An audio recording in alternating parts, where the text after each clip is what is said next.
This is a genuine partnership between Canada and Kenya. It always has been. It always will be. We work hand in glove with these guys. We have weekly phone calls. We do everything together. And again, because the idea came from the community and because it is a true and genuine partnership, this is why we've been successful over the past 10 years, and this will carry us through the next 10 as well.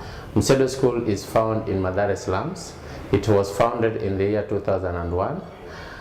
We later joined up with Titus, and Charles, who could come visit all the times, is when they started coming up with the interns from the UN. Yes, I was one of those lucky interns that got to come and volunteer on Friday afternoons with Benedict's school.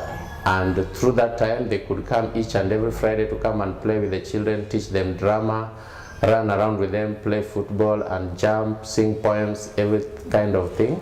The interns decided to formalize our relationship with Msedo a little bit by helping Msedo get adopted into the World Food Programme's school feeding program. So then we also continued on in search of funds to do 2 income generating projects for Msedo. One was to build toilets and the other was to open a business center. And so that was successful too, and also really motivating. And the idea for the scholarship came in as several girls could drop out of school after completing class 8, that is the national primary examination class, because of lack of school fees. As if you're 14 and you can't access high school, your options are very limited, and getting stuck in the cycle of poverty is quite likely. So to break out of that, the CMETrust was born of those discussions. I went home to Canada. I called on all my friends and family, all the people who've been receiving my group emails. This is pre-Facebook days, so everyone on that list received an email that said, hey, I've been doing this, you've been hearing about it, now I want to make it a little bit more formal, and this was the idea that came from the community, and so we went from there. So I think 2 weeks after Victoria left, she sent an email. Again, she talked about pre-Facebook, so for us we had to go to the city to access email. So we saw an email like, oh guys, I have some money for 2 scholars. You guys should check out if there's a school and send in some fee structures and we can start.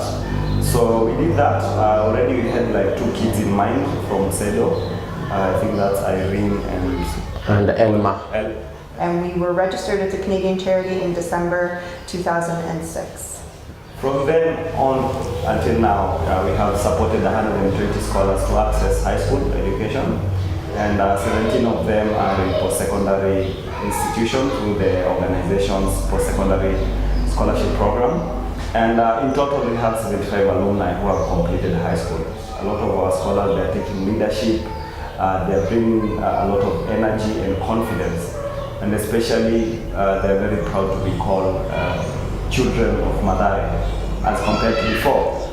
And one good thing which I must say I'm proud of is that seeing students who come in humbly at 14 years, and by now we can talk of adults who are graduating, who now know what they want to do, who can compete in the job market. That's very good.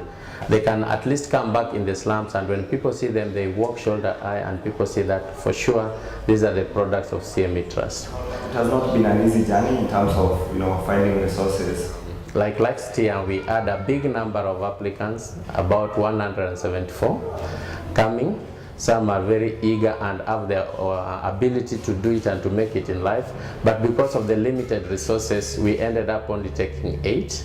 And the exercise was very competitive. One of the things we're really proud of about CMETrust is that it's a learning organization. So it's an organization that's always changing, that's adapting, that's very small, so it's very nimble and flexible, and we can respond to needs that are identified by the scholars, by the parents, by the community as they come up. An example of that is that we had a meeting after the first year with the parents, and they said they were very worried about their students being lost during the school breaks when they returned from boarding school to Mathare. They were concerned that they would be idle and get into trouble, and so they asked, is there things that you can do with the scholars when they're home? And so we went away and we talked about it. Now our scholarship program is complemented by a very successful and a very important informal education program. We offer workshops on all kinds of topics from sexual reproductive health, small business entrepreneurial skills, leadership, first aid training, fire safety, everything, runs the whole gamut. And they also are expected in that time to do something to give back to the community. So it may be visiting an orphanage, it may be visiting a primary school and speaking to the students about the importance of education. It may be doing a community cleanup or hosting a football tournament. So there's a very wide range of activities we undertake, and it's a very important part of our program. Our students are graduating with a much more well-rounded education and much more confidence and ability to succeed beyond high school because of it. The scholars 2 years ago identified to us that they were graduating without enough computer skills, and so we again went away and these guys did tons of research and identified KCT, which is a technical training college in Eastleigh, just beside Matharia. And we've now formalized a partnership with them where they offer 3 months of computer training to our scholars once they graduate. We have a strategic plan. I think the idea is to take 25 scholars every year in the next 10 years. It's ambitious, but I believe with support, especially in Kenya, we can achieve that.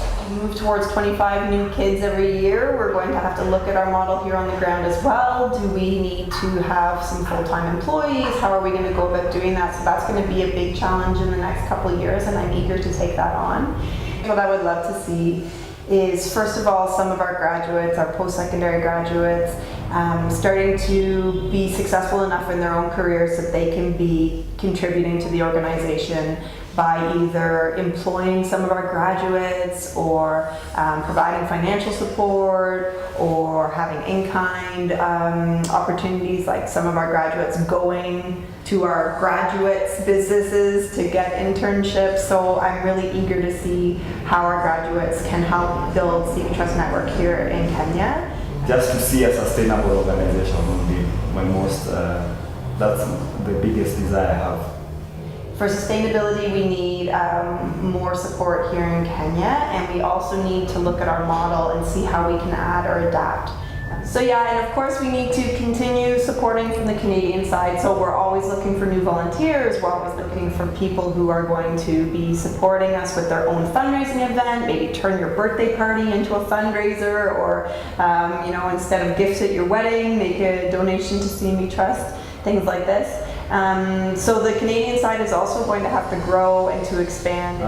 Personally, I'm very grateful to all the people who have supported the organization, especially the Canadians who have been contributing a lot of their support, a lot of their time, a lot of their finances. The Mathare community, they've also been very supportive. And all Kenyans who have supported us in one way or the other, we really, really appreciate, and we know that with your support, we can take this initiative to the next level. Yeah, maybe what I can add is that for the past 10 years, most of our support has been coming from Canada, and this one is just a challenge to our locals, try to contribute, and we get local resources to help sustain the organization. There's no action that's too small, there's no donation that's too small, every single thing helps, because with CMETrust you can have assurance that all of the resources are coming here, which is not something we can say about all organizations. So it's something we're really, really proud of, and it's something we will continue over the next 10 years.